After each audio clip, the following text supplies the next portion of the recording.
जय शिवराय मित्रांनो पीएम किसानचा 17 हप्ता नरेंद्र मोदी यांच्या हस्ते वाराणसीतून वितरित केला जाणार होता। म्हणजे शेतकऱ्यांच्या खात्यावर 2000 रुपये हे 18 तारखेला जमा होणार होते। परंतु यामध्ये एक मोठा बदल करण्यात आलेला आहे। हा मोठा बदल काय असणार आहे?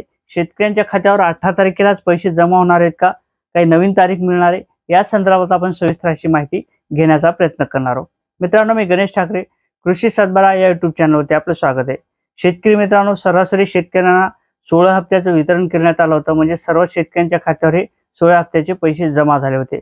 आणि आता शेतकऱ्यांना उत्सुकता होती ती म्हणजे 18 तारखेला पीएम किसान नरेंद्र मोदी यांच्या हस्ते 2000 रुपयाचं वितरण करण्यात येणार होतं। तशा प्रकारच्या पोर्टलवर ह्या सूचना आणण्यात आल्या होत्या। मित्रांनो, शेतकऱ्यांच्या खात्यावर हे 1 ते 2 वाजतापर्यंत हे 2000 रुपयाचा हप्ता जमा केला जाणार होता। नरेंद्र मोदी यांच्या हस्ते वाराणसीतून याचं वितरण केलं जाणार होतं। आणि आता हे 18 तारखेलाच पैसे जमा होणार आहेत। परंतु जो टाइम होता 1 ते 1:30चा, तो टाइम आता बदलण्यात आलेला आहे। म्हणजे शेतकऱ्यांच्या खात्यावर संध्याकाळच्या 5 वाजेपर्यंत हे पैसे जमा केले जाणार आहेत। 5च्या नंतर हे पैसे जमा होणार आहेत। ज्या शेतकऱ्यांनी केवायसी केल्या होत्या अशा सर्व शेतकऱ्यांच्या खात्यावर हे पैसे जमा होणार आहेत। मित्रांनो, केवायसी केलेल्या शेतकऱ्यांसाठी 14 तारीख ही लास्ट होती। त्या शेतकऱ्यांनी केवायसी केलेल्या असतील तर या पूर्ण पैसे शेतकऱ्यांच्या खात्यावर आता 18 तारखेलाच, परंतु 5 वाजता हे जमा होणार आहेत।